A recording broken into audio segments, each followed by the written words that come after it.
So I've been playing Elite Dangerous for a couple years now, and I've always wanted to make the video, is this game good, from a new player's experience. Now I got lucky. I have a new player in my Discord group. His name is Commander Fenrir, and I'm going to ask him 10 questions about Elite Dangerous. Is this game worth it in 2020? But why did you start playing Elite Dangerous anyway? So I originally bought it quite a few years ago when a gaming group of mine that I was in started playing it. But then I believe I found like Call of Duty or something like that and started really heavily playing that, and literally just let Elite Dangerous sit in my my library for the longest time. And I'd go back every once in a while and try to play it, and went through the tutorial, tried to figure that out, had an idea of what I was doing to the extent of being able to take off and land. That's about it. That's Didn't about know it. what else to do. Alright, so that'll kind of go into question 2. Did you try to go this game alone, or did you look at any Elite Dangerous tutorials when you started seriously playing recently? When I first started, it was strictly alone. I didn't look up any how-to videos. I think I would actually like go and watch people on Twitch, and there's only so much, with how active some of those channels are, that you could get information from people. Yeah. So I didn't want to like just take up all their time asking questions, but mainly I just tried to go it alone. Yeah, and going alone is pretty tough in Elite Dangerous, isn't it? Because they don't generally give you quests or kind of hold your hand or teach you anything, really. It's just kind of like figure it out for yourself, right? Yeah, the tutorial was like pretty helpful with basic ship stuff, like taking off, landing, requesting, stuff like that. But other than that, it's just like, all right, well, now you know how to fly your ship and leave without being blown up. Good luck. Yeah. They throw you to the wolves. It's essentially what they do. It's like, good luck. No, and that was literally what kind of like held me back from the game, was I didn't know what to do. Yeah, and it's kind of, I think, does stop new players from progressing unless they go on YouTube and cheat and look at, how-to guides and stuff. So you've gone through quite a few ships, I know, because I've kind of helped you a little bit along this process. But how do you feel about progressing through ships as is the way it is right now? It's so like like you said, I did go through and I did find your videos, and that's actually really helped me out a lot to be able to go from. I originally found a video that like walked me through combat and then exploration and then a little bit of mining. And then when I found you, I was in a very, very poorly set up Asp Explorer. I remember that. And I was trying to mine in it. I think I had all Class E modules in it, and could barely hold my mining laser for like 2 seconds before it would overheat. Yeah, I remember those days, and actually that wasn't all that long ago, really. Like 2 weeks. Yeah, it hasn't been that long. I think, in 2 days? Like, one day you got the glorious Python, and then the next you got the Anaconda, which was amazing. Yeah, when I met you, I had 9 million credits from following the first guide that I had found. And then I think we went down to like 2 million? Yeah, just enough to cover my, rebuy cost. And upgrades for your ship. And upgrade the Asp, and then, like, I think I had 2 runs in the Asp. Yeah, the Asp Explorer, I had 2 runs. Got the Python, and then like 2 or 3 more runs after the Python, I was in the Anaconda. And then from there, I just kind of grinded up money, and then outfitted my Asp Explorer to a high light year jump. Ship. I was pretty impressed by you, man. You knocked out that engineering really fast, and it is really nice when you have a ship that has that long a jump range, isn't it? Oh, it's tremendously helpful. Like, I was doing, my jump range or my mining in the Python originally, and it was taking me 15, 16 jumps just to go sell. So, having to worry about being interdicted and not knowing what that was, Until the first time it happens, Until the first time it's happened, I'm like, oh my god, what's going on? And then you're like, oh, okay, well, there's a blue circle. Let's follow that. And if you didn't get caught in the python, which was great because of how maneuverable it is, and I'd maybe get interdicted 2 or 3 times with a full cargo. It would activate it, but they wouldn't actually catch me. So Yeah, yeah. Well, that's why the Python is the glorious Python, man. All right, so now you've talked about travel times a little bit. Now, do you like or dislike the long travel times when you have to go to a distant planet? Is that like immersive for you? Do you enjoy making the long travel times and FDev making the distance between these objects really far and making you feel that as a player? Do you like that or not like it? I mean, it is immersive. It does make you feel like it's not just, hey, here you go, now you're in a new system and here's everything for you. No, you actually got to travel. Yeah, I actually do enjoy it. I do enjoy the long travel times. I like feeling the distance. It also gives you that chance to, stand up, stretch, go get some water, so that you're not just sitting there like, I gotta go ride this horse to go get this place. It's like, okay, so I'll set to go, and we'll just, you're heading in that direction, and you get a bit of a break, So yeah, I know a lot of my times too when I'm grinding and things. I will take those opportunities to get up, grab a drink of water, stretch my legs a little bit, and then sit back down, and I'm good to go again. So another question. Do you think Elite is too grindy? And the thing is I think you have the same kind of mentality that I have, that I kind of enjoy grinding for things as long as there's a reward at the end of the tunnel someday. I mean, I like it, but do you think this game is too grindy with your experience so far? Or? I don't. It is grindy, but it's not like so grindy that it's gonna take you, 5 months to just get to your max level or get to the best ships or whatever. Yeah. I mean, it makes you grind, but it gives you that sense of accomplishment. Like, heck yeah, I just got my Anaconda, or, Yeah. Instead of, oh, okay, so I grinded for, 2 hours and now I'm at like the best ship in the game with the best shields in the game with, Yeah, because that would be too fast. And it would take a lot of fun out of it. Yeah, and I would say for you, because I was there answering your questions and helping you, you progressed very fast, faster than I think most people probably would. But you did also put in all that work and grind, because I saw you in my Discord channel for hours on end doing this stuff. And you did get your rewards relatively quickly, but you did have to put hours of work into it. So hours of work, and watching your videos, since you've already done pretty much the legwork. Yeah. Really helped, because then I don't have to like search through 800 subreddits on forum, or subforums on Reddit or whatever to try to figure out who's actually telling the truth or who's not. Yeah, and I've where been to there go. putting in all the legwork to try to make sure to save you guys a little bit of time, because it is Elite Dangerous doesn't hold your hand, so you have to figure it out or just keep plugging away until you do. Yeah, not in the least does it hold your hand, which is it adds a little bit of fun to it too. Like, yeah, it's gonna take you a while, but once you figure stuff out and it's like, oh, okay, so that's how I do that, then you can, replicate. You get that that. later. Yeah, you can replicate it later, and the community in Elite, from what I've seen through all the different streamers, all the different forums, most of it is really cool. A lot of the times people will be like, no, I'm not going to tell you my best farming spot or how I made this X amount of money. I'm just going to keep it to myself. Yeah. This community is like, yeah, hey, man, this is where I found this. This is how I did it. And then it's...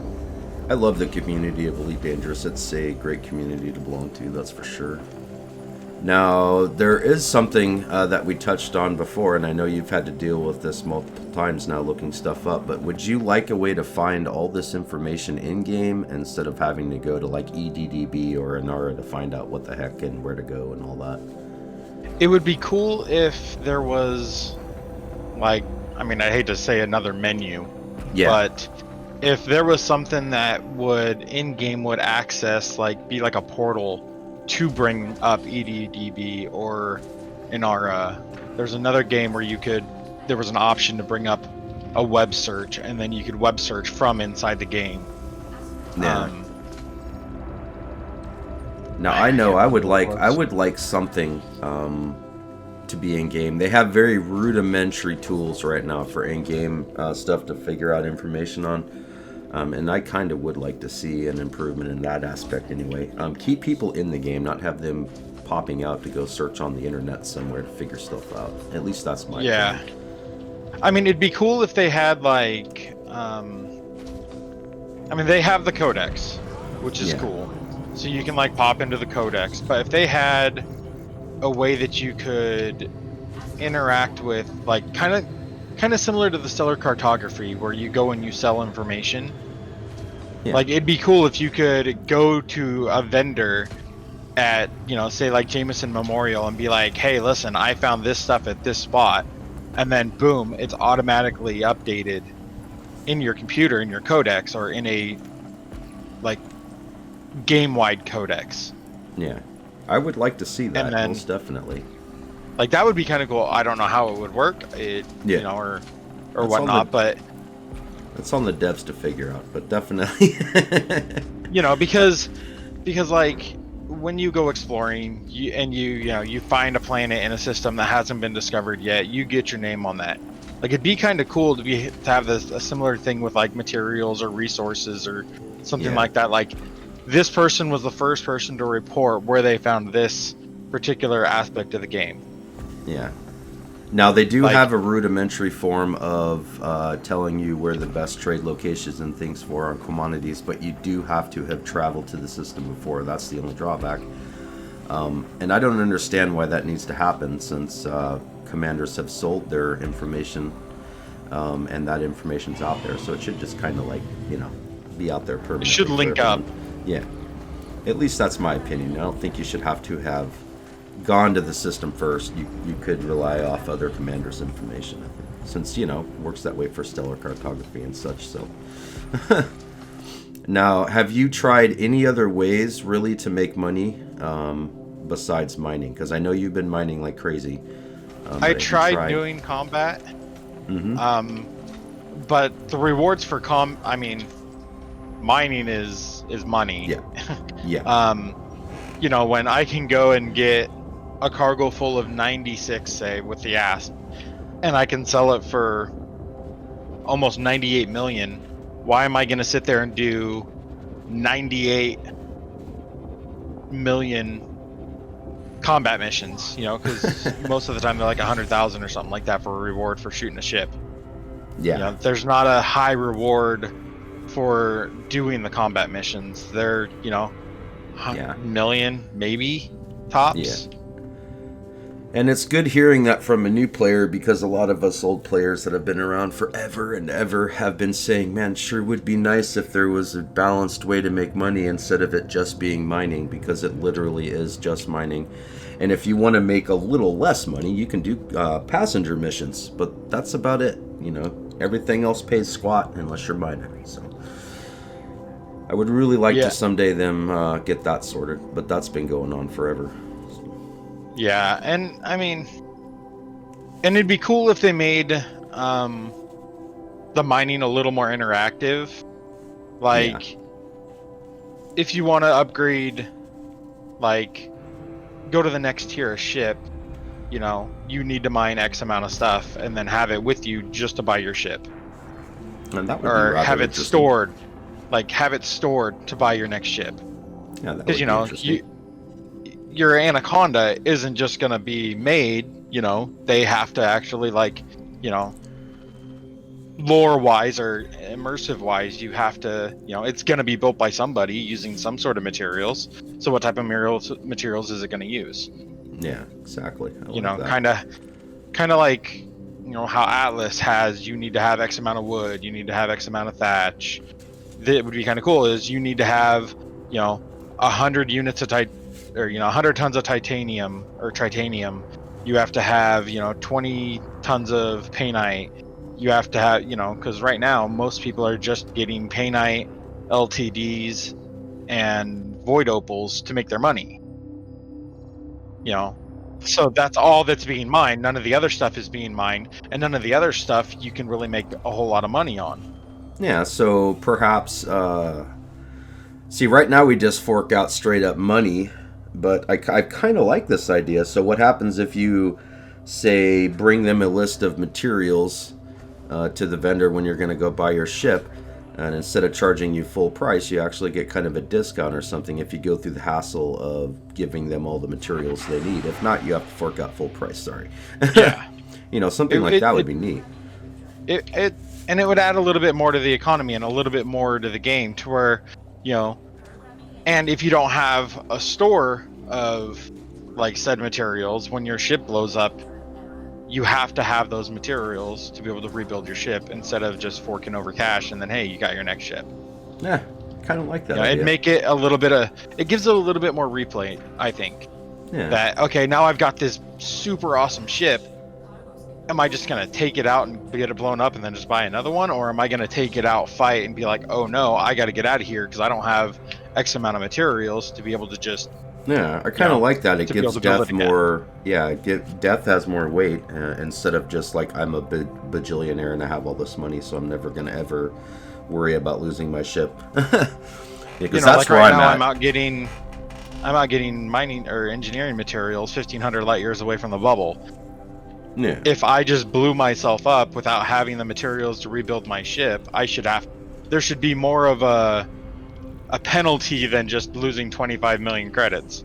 Yeah, because I can tell you what, I have blown my ship up so many times just to save me from having to fly back. It's ridiculous.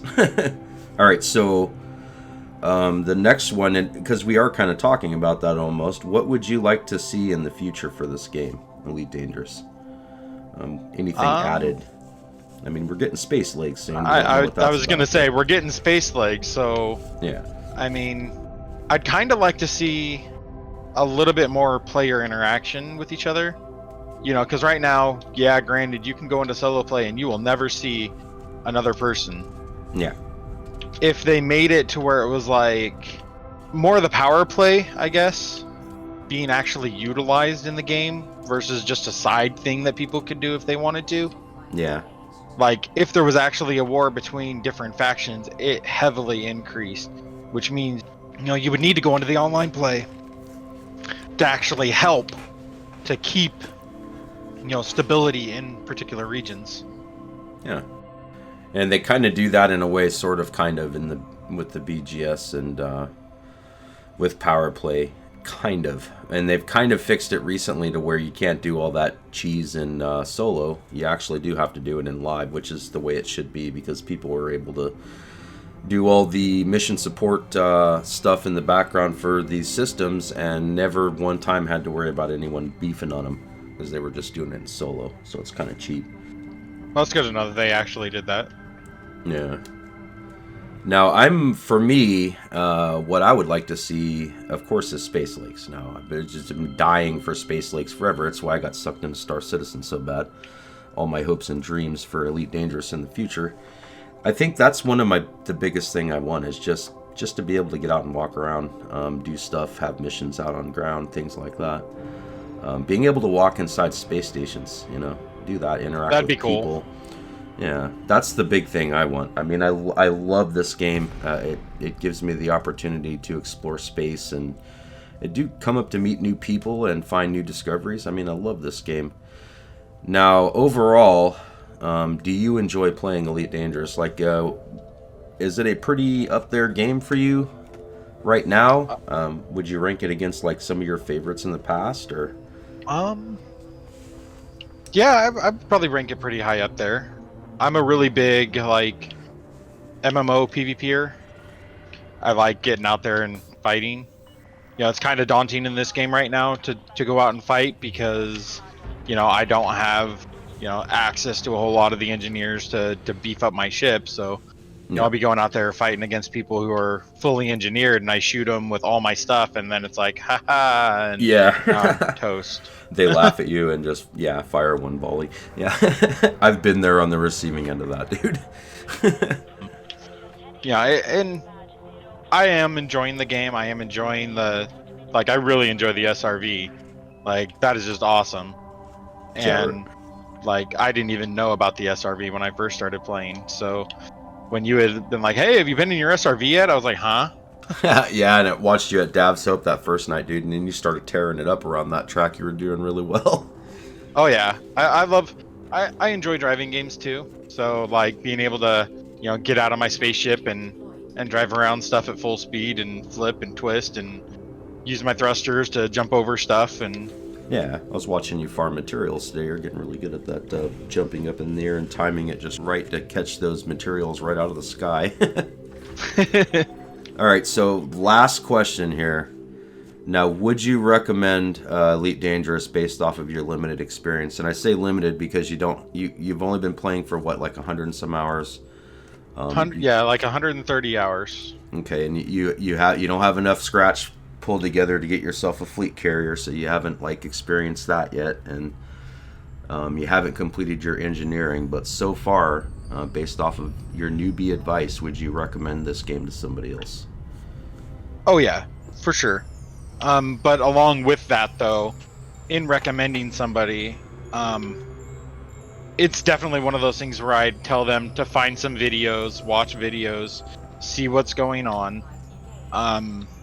Like today, I just noticed that a person on my friends list played Elite Dangerous for the first time on September 14th. Now, how cool is so that? So like they're brand new, and I was like, hey man, I found Hawked Gaming on YouTube, and you should really go take a look at it and look at his videos, and it will help you progress through the game to find what you want to do. Nice, so I appreciate there'd that. be a caveat with that it does require, like, if you just jump into this game, you're gonna get swallowed up in how big it is, which is what happened to me. Is I didn't know what to do. I had no direction. I had no no quest line, I guess, essentially, so I'm like an MMO player that told me this is where you should head to start your journey in this universe. Yep, there's nothing like that. Nothing at all. And that's something I like about it in a way too. I mean, it's a double-edged sword. It can be hard for a noob, but once you do get your feet wet and understand it, then it's actually kind of neat, because it's a I do what I want honey badger game, basically. Mm-hmm. Like, granted, I could just be out there mining all day long and making all them space bucks, as you say. Yeah. Or space cheddar. Yeah. I've done that far too long. That's why I have too many billions of dollars I'll never spend at this point. But, I'm also, I'm wanting to see what the engineered stuff does, Yeah. Like, one of my next goals in this game is I want to go out and get the Guardian fighters, because I think those look amazing. Oh, and then I've also got VR, which is a cool aspect of this too, is you don't have many games right now that have a decent VR, and yeah, I want to fly one of those things in VR. Yeah, like, I really do. Elite's VR experience, I've heard it. Many people say it's transcending. It really does put you in the moment and the feels of the game. It's just amazing. Now, I haven't experienced that yet, but everyone that tells me that does VR says it's absolutely like next level. Like, it'll be interesting to see what type of development they come up with for their space legs for it. Yeah. Or if they're even going to have anything with it. So who knows? No, I have no doubts that eventually they will. Now, I think they announced that it's not going to be upon release certain aspects of the VR, but it's going to happen eventually. They built this game for VR, so it's going to happen. Just a matter of time. But yeah, I really do appreciate you letting me put you on the spot and ask you some questions. I really appreciate that, Fenrir. Hey, I'm willing to help somebody out who's helped me save hundreds of hours in this game, so... There you have it, the new player's perspective on Elite Dangerous. Now keep in mind he has just barely over 100 hours of gameplay. One thing is certain though, once he hopped into my Discord, I helped him out a little bit, and the guy absolutely loves the game. I can tell just by the sheer hours that he's been playing. So should you buy Elite Dangerous in 2020? Well, I believe right now is about the best time to get the game, because the game is going to become super duper cool in 2021. If you do decide to take the leap and buy the game, rest assured I have plenty of how-to guides on my YouTube channel. They're going to help you have a very strong start, and by the time Space Legs lands here in early 2021, you're going to know exactly what you're doing in Elite Dangerous.